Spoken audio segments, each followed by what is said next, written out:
నేత సజ్జల మాట్లాడుతున్నారు, లైవ్ లో చూద్దాం. ఖర్చులు ఎంత అవుతాయి వారి జోలికి పోవట్లా. ఇవి లెక్కలు వేసుకుంటూ పోతే ఎంత వీటన్నిటికీ తెలిసి అక్కడ ఉన్నట్టుండి చంద్రబాబు నాయుడు గారికి దాని ఏమన్నా చంద్రమండలం మీద రాకెట్ దించాలా, నేను అమెరికాతో పోటీ పడాలని అనిపించవచ్చు. దానికి ఒక 50,000 కోట్లతో నేనేదో బిల్ చేసి పంపిస్తాను అనొచ్చు. కానీ అది ప్రాక్టికలా? ఇంకా రాని క్యాపిటల్ గురించి నువ్వు భ్రమలు ఎన్నాళ్ళు పెడతావు? దాన్ని అమరావతి కాదు బ్రహ్మరావతి అందామంటే మళ్ళీ దానికి తిట్లు అట్లాంటావా అంటారు. మరి అది కాక ఏం చేస్తున్నాడు ఆయన? పోనీ ఇంకోటి అడుగుతాం, ఆయన ఒక పెద్ద వ్యాపారవేత్త, ఆ విధంగా బిజినెస్ చేయాలని మనకు చెప్తుంటాడు, ఆ రకంగా ముందుకు పోతున్నాం అంటాడు. ఈ మధ్య ఆయన శ్రీమతి ఆమె కూడా అన్నట్టున్నారు, 4 కోట్లతో మొదలుపెట్టి 4,000 కోట్లకు ఈరోజు ఉంది. ఆయన హెరిటేజ్ అంత సక్సెస్ఫుల్గా నడుపుతున్నాను ఆయనే చెప్పుకుంటున్నాను. హెరిటేజ్ కంపెనీ ఇట్లే ప్లాన్ చేస్తారా? వస్తున్న ఆదాయం ఖర్చులు చూసుకొని మిగుల్లో ఉంచి ఎంత ఇలాంటి వాటి మీద పెడతాడు, లేదా కంపెనీ నెట్వర్క్ అంతా మొత్తం దాన్ని బయట లోన్లన్నీ తెచ్చి ఓ 2,000 కోట్లు తెచ్చి ఓ హైరైజ్ బిల్డింగ్ కట్టేసి దాంట్లో కూర్చుంటాడా? నువ్వు అక్కడ తీసుకుంటున్న జాగ్రత్త, పైసా పైసా ప్రతి రూపాయి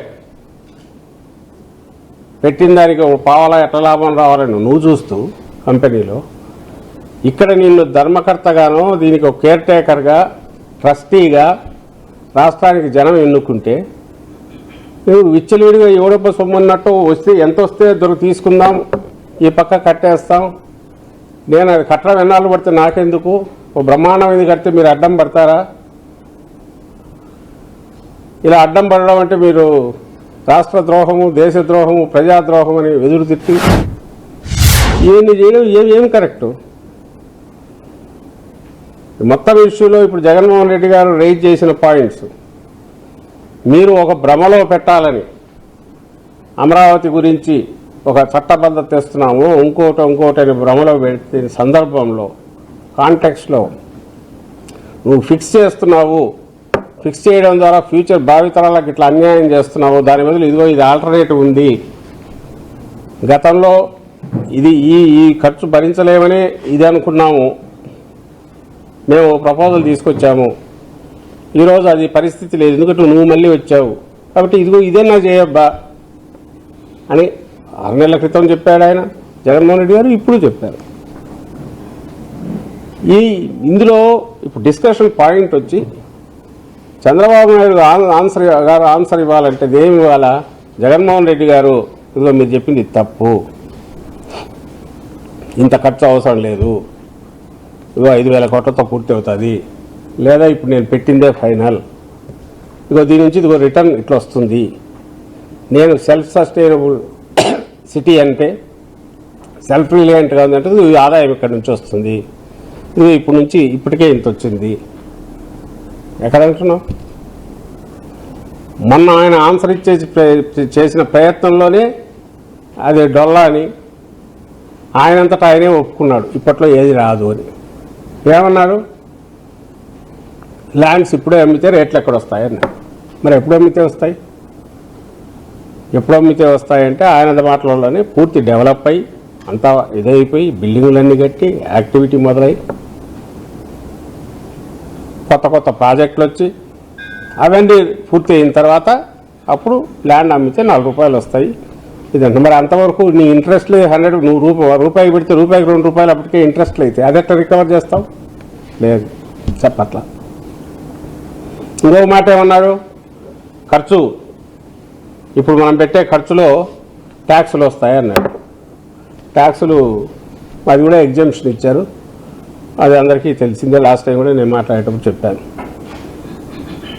జిఎస్టీలు ఆల్ ట్యాక్సెస్ ఎగ్జామ్షన్ ఇచ్చినారు, పవర్ ట్యాక్స్లో రిబేట్ ఇచ్చిన అవన్నీ నువ్వు అక్కడ ఎగ్జామ్షన్ ఇచ్చినా అంటే నువ్వు పెట్టే ఖర్చు పెట్టి బిల్డింగులు కట్టేదానికి ఏదైతే ఉందో అది ప్రైవేట్ వ్యక్తులు కట్టుకుంటే దాంట్లో నీకు వచ్చేది ఏదో ఆదాయం వస్తుంది గవర్నమెంటే రూపాయి ఖర్చు పెట్టేసినాక అది కూడా ఆ రూపాయి మీద ఏమీ రాదు, అందులో నుంచి ట్యాక్సుల రూపంలో వచ్చే 15 పైసలు నాకు లాభం అంటే, లేదా అది దీనికి సస్టైనెన్స్కి ఉపయోగపడుతుంది, అది ఆదాయం అంటే ఎవరి చెవిలో పూలు పెట్టడానికి అది అట్లా మాట్లాడతారు. యథావాత మేము చెప్పదలుచుకునేదంటే ఇక్కడ ప్రపోజల్ అనేది ఎలాంటి అది అన్ఇంప్లిమెంటబుల్, ఇంప్రాక్టికల్, అది చేయడంతో పాటు ఇప్పుడు అది అడిగినందుకు నేను ఇంతకుముందు అన్నట్టు ఆయన ఆన్సర్స్ ఇవి చెప్పాలా, సమాధానం 1, 2, 3, 4 ఈ రకంగా జగన్మోహన్ రెడ్డి చెప్పిన తప్పు నాది కరెక్ట్ అన్నామనండి. దానికి మేము ఆన్సర్ ఇవ్వలేకపోతే, మా నాయకుడు ఇవ్వలేకపోతే పొరపాటు. ప్రజలు అబ్జర్వ్ చేస్తున్నారు, చూస్తుంటారు. ఒక్కటంటే ఒక్క సమాధానం ఇచ్చినాడా?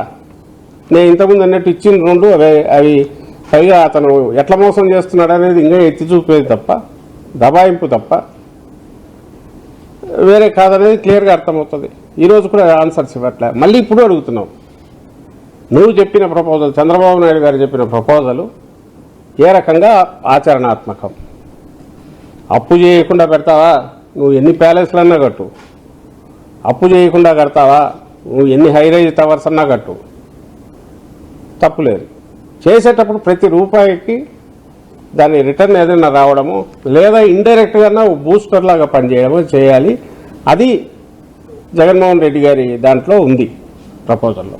అది నేను చెప్పదలుచుకోండి. ఇప్పటికీ 56,000 రూపాయలకు సంబంధించిన కాంట్రాక్ట్ మొత్తం దాన్ని ఏం చేయాలని చెప్పి ఆయన క్వశ్చన్ చేస్తారు. ఇప్పుడు అదే ఆపమని చెప్తున్నది కదా. ఆ రోజు చెప్పాము, ఈరోజు చెప్తున్నాం. ఆ రోజు 19లో జగన్మోహన్ రెడ్డి గారు వచ్చాక 20లోనో ఎప్పుడో మనం ఇటు నుంచి షిఫ్ట్ చేయాలని అనుకున్నప్పుడు అది సరదాగా అనుకున్నది కాదు. అప్పటికి పెట్టిండే ఖర్చు ఎంతో 5,000 కోట్లు ఎంతో పెట్టారు, 5,500 కోట్లు. అప్పు కొంత తెచ్చారు, ఫార్మర్స్ కమిట్మెంట్ ఉంది, ఈ 2 ఉన్నాయి. సో ఇప్పటికీ ఇంకా ఫర్దర్ ఎంత పోసినా దీంట్లో పోయడమే. మనం ఇంకా నదిలో, కృష్ణానదిలో పోసినట్టే.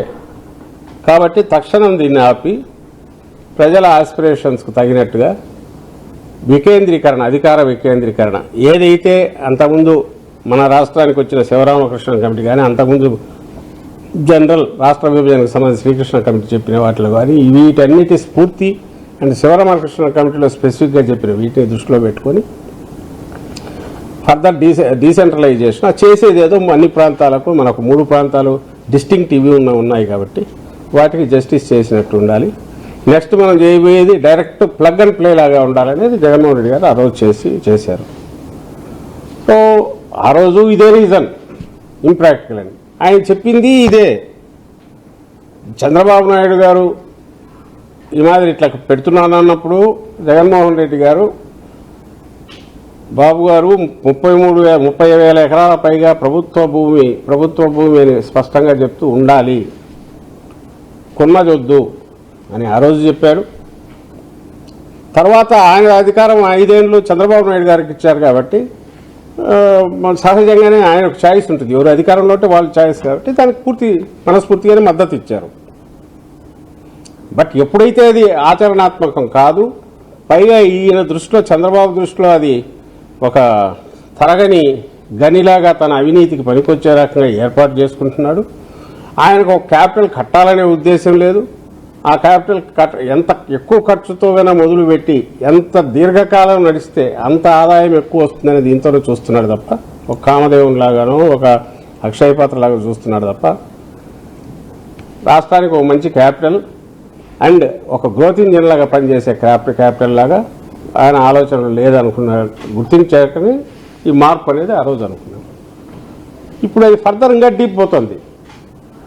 ఇప్పుడు ఆయన లెక్కల ప్రకారమే 2 లక్షల కోట్లు ఇదే అవుతుంది అనుకున్నప్పుడు అది ఇప్పుడు 45,000 కోట్లు ఎంతతో ఆపితే అది బెటర్ కదా.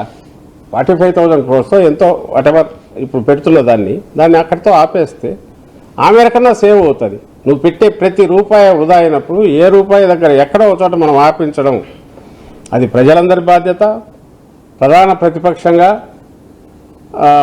మా వైఎస్ఆర్ కాంగ్రెస్ పార్టీ బాధ్యత కాబట్టి కనీసం ఇంకన్నా స్టాప్ చేయి అని చెప్తున్నాం. ఈ రోజు అదే చెప్తాం, రేపు అదే చెప్తాం. రాష్ట్రం అధికారంలో ఉన్నప్పుడు 3 రాజధానులు అన్నారు, ఇప్పుడేమో ప్లాన్ బి అని మావిగారితో ప్రజల్ని ఇబ్బంది పెట్టే చర్యలకి వైఎస్ఆర్సీపీ చేపడుతుందని చెప్పుకోవడానికి ముఖ్యమంత్రి పదే చెప్తున్నారు. రిజర్వ్ క్యాబినెట్ లో కూడా అదే విషయం చెప్పారు. క్రిమినల్ యాటిట్యూడ్ తో ప్రతిపక్ష నేత వెళ్తున్నారు, దాన్ని నీటిగా ఎదుర్కోండి అని చెప్పి చెప్పారు. అంటున్నారు కదా. ఆ రోజుకు సంబంధించినంత వరకు ఎందుకన్నామని నేను ఇంతకుముందు చెప్పాను. ఈ రోజైనా ఆ రోజైనా రేపైనా రాష్ట్ర వనరులను ఎంత వీలైతే అంత ప్రొటెక్ట్ చేసుకోవడం, రాష్ట్రానికి వచ్చే ఆదాయాన్ని జుడిషియస్ రియల్ ఏదైతే అవసరమో డెవలప్మెంట్కు వెల్ఫేర్కు దానికి ఫిల్ఫరేజ్ లేకుండా ఇచ్చేయడం, రాష్ట్రం సర్వతోముఖంగా అభివృద్ధి చెందేట్టు చూడడం, ఓ బ్రహ్మాండమైన గర్వంగా చెప్పుకోగలిగిన ఒక క్యాపిటల్ను కూడా అందులో భాగంగా కలిగి ఉండడం, దాంట్లో తప్పు లేదు. అదే కావాల్సింది కూడా. జగన్మోహన్ రెడ్డి గారు చెప్తున్నది ఆ సొల్యూషన్. ఆ రోజు చెప్పిన దానికి రీజన్ నేను ఇంతకుముందు చెప్పాను. ఆ రోజైనా ఈ రోజైనా రేపైనా చంద్రబాబు నాయుడు గారు పెట్టే ఖర్చుతో ఆయన ఎక్కడి నుంచి ఆ అప్పులు ఇప్పుడు పుట్టడం కూడా ఇమ్మీడియట్ అసాధ్యం. వచ్చినవన్నీ డైవర్ట్ చేసుకుంటూ ఆయన పోయినా ఆ 2 లక్షల కోట్లో 3 లక్షల కోట్లో అది తీసుకొచ్చి పెట్టినా అది నెక్స్ట్ 10 ఏళ్ళు 20 ఏళ్ళు పూర్తి కావడం అసాధ్యం. అంతవరకు రాజధాని ఉండదు. సో ఏతావాత తేలేదంటే చంద్రబాబు నాయుడు ఆలోచనల ప్రకారం పోతే రాష్ట్రానికి రాజధాని అనేది ఉండదు. కానీ రాష్ట్రం అప్పుల ఊబిలో మరింత లోతుగా కూరుకుపోవడానికి అది దోహదపడుతుంది. చంద్రబాబు నాయుడు గారు కానీ ఆయన కోటరీ కానీ వ్యక్తిగతంగా కుబేరులు కావడానికి తోడ్పడవచ్చు. That's a different issue. అందువల్లనే జగన్మోహన్ రెడ్డి గారు ఇది వద్దు, అక్కడ వైజాగ్ అన్నది ఆ రోజు అన్నది. వైజాగ్ మళ్ళీ చెప్తున్నాం. వైజాగ్ అనేది ఆ రోజు అన్నారు, ఈరోజు కూడా అనొచ్చు. ఎందుకు అనట్లేదంటే ఆ రోజు అన్నాము. అన్న తర్వాత చంద్రబాబు